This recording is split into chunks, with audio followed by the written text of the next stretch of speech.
of the underworld, I beseech you to cease my immortal torment. Don't know what gods you're praying to, but feel free to direct any complaints to our new SR department. We have a sinner resource department now. Yep, it's right here in my pocket. Oh, take a look at this. Get your middle finger out of my face before I bite it off. That's for pushing me into the Mississippi, dickface. Slander, you clearly slipped. Did you miss me over the weekend? No. Well, I saw you took the opportunity to do our special late night show with Angel Dust. Whore. Angel Dust being the whore, I mean. Obviously. Well, our schedule was a bit of a mess, and you had that big meeting with Carmilla to finish up, so...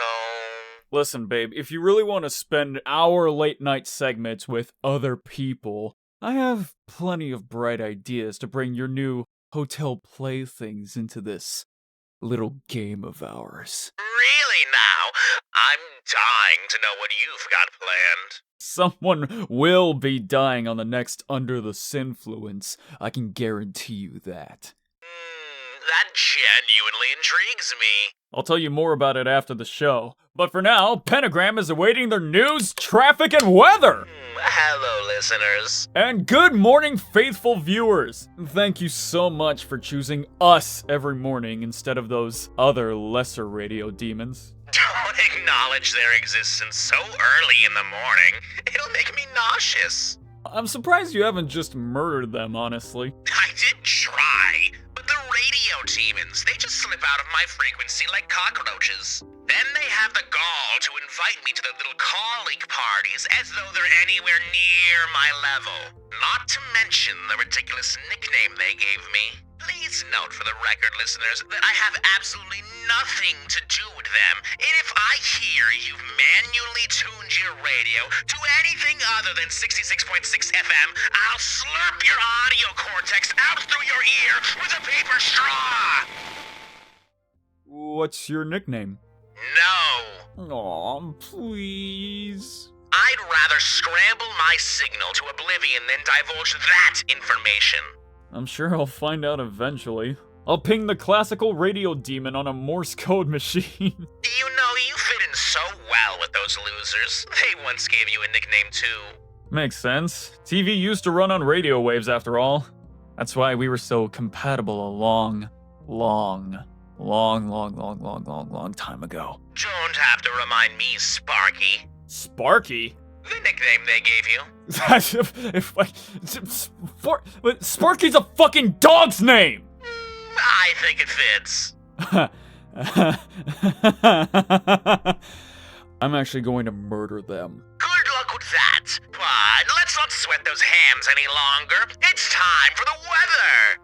Let the acid rain evaporate with your weekend relaxation as another hellish week of hypertropical anti-paradise begins. Not that you'll put forth any attempt to make your afterlife any less of a slow, meaningless torture, because you're in hell for a reason. Even if the claim is debatable, something innate about the substance of your character made God think, wow, I sure would love to kick that twat in the stomach 30 times and then have them lick their watery puke off my hollowed sandals. Been there, done that. But if the afterlife is getting too hard on you, a recent development has brought salvation to our doorsteps. Is this an ad for your Hasbin Hotel? Of course not, silly. The real fastest way out of this shithole is to take a pleasant walk outside during extermination. Or maybe ask Carmilla nicely if you're in a rush, I suppose. I literally told Carmilla to invest in angelic steel suicide booths. We could have made a fortune out of my patents, but she just looked at me funny and asked if she could call Velvet. Honestly, the whole angelic steel thing seems like a giant plot hole. Like, if we're supposed to be in, like, eternal damnation or whatever. This isn't one of your TV shows, darling. Otherwise, the world building might actually make some sense. Thank you! I know I can be somewhat anal about this sort of thing, but world building is the vital tenet of storytelling, which lubricates the themes and delivers the narrative potential to its ultimate climax! I I, for one, am glad we're not living in one of your scripts. Otherwise, we'd be singing in joyous togetherness by the end of the series. Or knowing you probably fucking. At which point our unholy honeymoon would be cancelled because happiness, much like the end of a rainbow, is an unreachable illusion. Mere movie magic. I think the room just got colder. Anyway, how was the traffic on your drive over? How should I know? I'm in the back of a limo mixing espresso shots with vodka to get ready for this proverbial ball-flattening ritual. Aw, do you not enjoy our vodcast? The listeners tell me they're loving it, aren't y'all? If that's the case, they should like and subscribe. Otherwise, we're not going to be lasting too much longer. It's bad. Really? You're usually boasting about how long you can last. Not since the algorithm found my prostate. I had to fire the entire editing team to afford those Osmodian crystals. Oh? I know someone who can edit for cheap. Who? Angel Dust. He edited my show over the weekend. Huh. Angel must have the same passion for ball flattening that I do. I'll let Val know. I don't actually make pancakes of Vox's nether region, listeners. If only. I really have to apologize to you all. Voxy Poo here is just incapable of relating his pitiful imitations of human emotion to anything other than metaphors of sexual deviancy. Well, I did used to chase rainbows, but like you said, it's impossible. Now I chase orgasms. Much more attainable. Honestly, Vox, are you a television or are you a glorified vibrator? You can't fault a guy for having hobbies. Hobbies? They have names! Or do you not bother to ask anymore? Hey, at least I'm not all alone in my room jacking off to vinyl covers of Cab Calloway all day. Dark Lord, give me strength! Actually, this guy kinda looks like you. Even has that stupid little mustache he wore to Café du Monde. Can I keep this? Could you instead pretend you don't defile yourself to the thought of me every night? It's off-putting. I'm literally just fucking with you. Aren't there any other more creative ways to get under my skin? Probably. But nothing seems to bother you more than getting into your pants. You think that is what bothers me? Sex is mundane, more bothersome than enjoyable, and I'm not a child who covers my eyes to the act of coitus. If that were the case, I'd have to walk around Pentagram City blind. No. What bothers me about how often you bring up all your degenerate proclivities is just how desperate and pathetic it makes you look. It's offensive not because sex offends me, but because you being such a mewling, feckless slave to the flesh makes everything I ever thought you were or could be look like the hallucinations of a television writer 3 lines of coke down to the wire. It's just fucking embarrassing. Jeez. I'd asked what crawled up your ass and died, but it's obviously too tight for anything to get in. I need a break. Hey, wait. I can behave. I'm not just good for sex jokes. I can do movie references and shark puns and... A commercial break, Vox? Oh, right. Of course. Duh.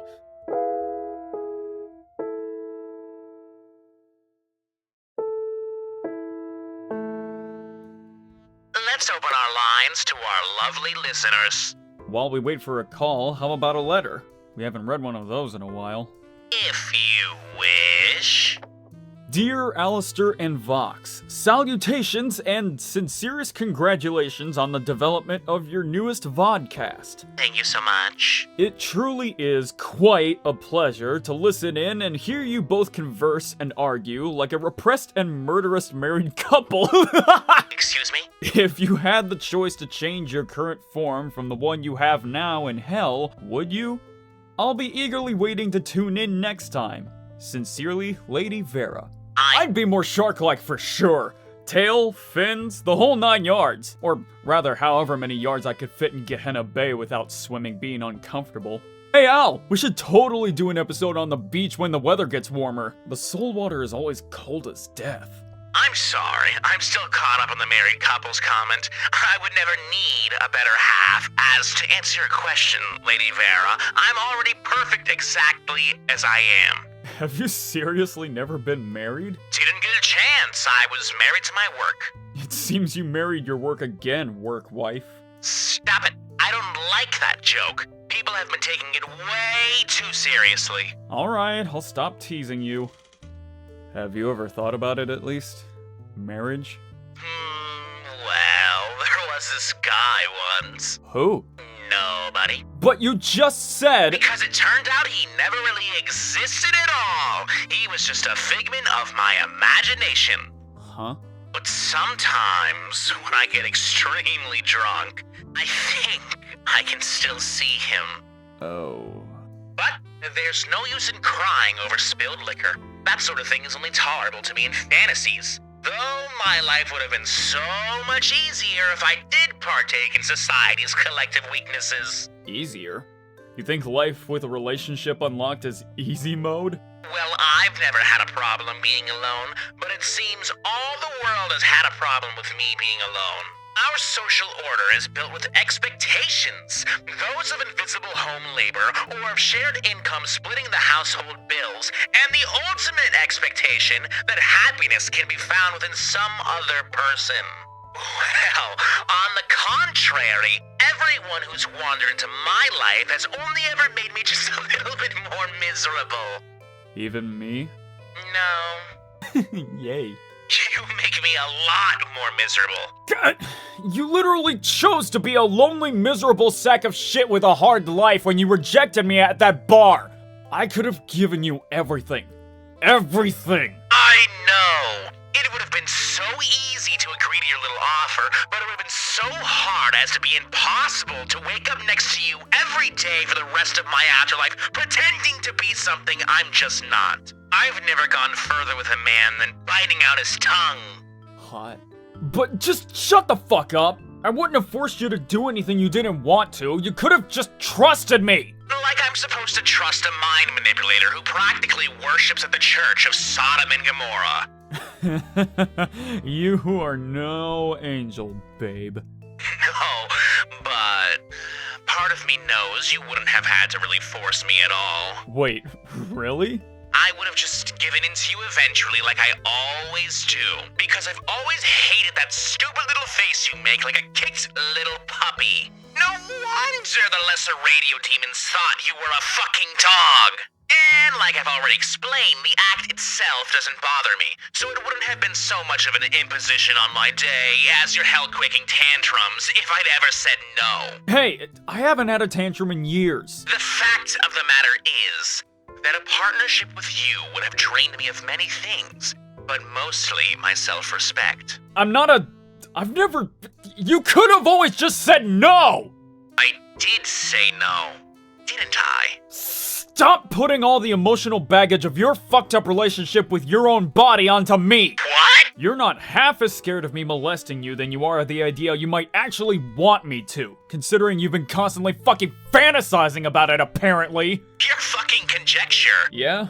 If you think I'm a rapist, why do you drink around me? Make yourself so... vulnerable. Unless, of course, you want something out of me which you think would only make you weak just by asking for it like a normal person. This whole thing is just another one of your shitty asshole schemes. I really am just a glorified vibrator to you, aren't I? It's genuinely astounding how you manage to always somehow make yourself the victim! I am the victim! I'm genuinely being non-consensually mind-fucked right now. This is exactly what I was talking about! Even while you're manipulating the entire situation, it's always just a sex thing with you. Getting me into your chambers was the only reason why you ever even asked for that stupid fucking partnership which ruined our friendship. Our what? Nothing. Were we really friends, Alastor? No, we weren't. Because that would be impossible. I hate you, Fox. I hate you so much that it reaches back through the fabric of space and time and makes it so I have always hated you. Now, then, forever. The end. I also hate you with every fiber of my being. Some more than others. But I promise this hate is not just a sex thing for me. I don't want you to keep pushing me away or into fucking nasty-ass rivers. I want to stay in your life, hating you forever. I'm only unhappy so long as you're unhappy. Really? Yes, really. Have you ever heard of a QPR? Fox, do you know what that means? Yeah, a queer pejorative rivalry. Not just the acronym. QPRs are extremely misunderstood. Everyone thinks that they're just for run-of-the-mill antagonizing, and sure, that may be all that some rivals and QPRs want, but there's many layers to this sort of thing. Some rivals might raise hell together. Others might just want a turf war with a little cucking afterwards. It's about as complex and delicate an equilibrium as the Louisiana Delta. So I ask again, what do you mean when you're asking for a QPR? Monoagony. Of course you would use this opportunity to make the most pathetic request possible. How is it pathetic to want you as my one true arch nemesis? Actually, I think I answered my own question. But can you imagine hating anyone else as much as me? Be reasonable, Vox. Pentagram is a big city filled with the most annoying people who have ever died. Plus, we're currently under an extremely disaffective dictatorship by a man who deserves neither his power nor his status, so, Okay, yeah, I guess I do kind of hate the government too. And surely I'm not the only person in your life who you fantasize about boning, and then deboning, and boning again. There is Charlie Morningstar, I guess? See, we're both hating around. It's not like QPR serious. You're scared of commitments, aren't you? Me? I make deals all the time. You're really picky about them, though. Unless you're desperate. I suppose I do have my moments of weakness, if this vodcast existence is anything to go by. How many other ways are you gonna call me irresistible this morning? Hate you, hate you, hate you. I hate you too. Do you know who I don't hate, though? If I had to guess. Our patrons! Of course. I have a bit of a soft spot for them too, actually. If you're still listening to this drivel, you must somehow not be put off by my ill-behaved co-host the way I am. Hey. For your sakes, I'll endeavor to teach this old dog some new tricks. But I'll need your help. Please subscribe if you can to the Patreon or Coffee to keep Sparky's narcissistic supply topped up for training. Alastor's literally fucking starving me. And not to mention, your support will also help pay the vodcast's new editor a decent wage. Considering cocaine prices these days, yeesh. You won't believe how expensive it is to keep even a really shit project like this afloat. I think it's just fabulous, mostly because my raw talent makes up for any big blue flaws. Like and subscribe if you agree. Jokes aside, every patron does genuinely help us so much more than you know. A special thanks goes out to Vim, Decepticon, Night Queen, LexiPop398, Ash Hawthorne, and my newest sugar daddies, Lynn and Counterbalance. My kinks are linked in the description. And my deepest gratitudes go out to Hellish Cadaver, Alice Liddell, Reaper Knight, Alastoria, Creepy Girl NC, Indie Infestations, and my newest monetary mother, Chipped Cup. His kinks are also linked in the description. How would you... Never mind, I don't want to know. Hey, since you said you're pretty indifferent to the whole sex thing, if you ever did want to try it out for the first time, no emotional strings attached, I wouldn't be opposed to taking one for the team. It'd be like teaching you how to drive a car, except, you know, the gear shift is your... I don't need the demonstration, thank you. I do own a car, and I drive it myself just fine. Metaphorically, or, like, for real? Yes. Filing away that info for later. Personally, I never bothered to learn how to drive. I went straight from the bus to the limo. Why do I feel like that's gonna come up again later? What possible circumstances could arise that would make me ask you for a ride anywhere? You always say no to that sort of thing, and I would unequivocally accept that decision with no manipulation, begging, or general patheticness. If you say so. Oh, and one last thing. Yes? One day I'm gonna make you admit we were friends. Do you take down payments on your patent-pending suicide booths? Hello?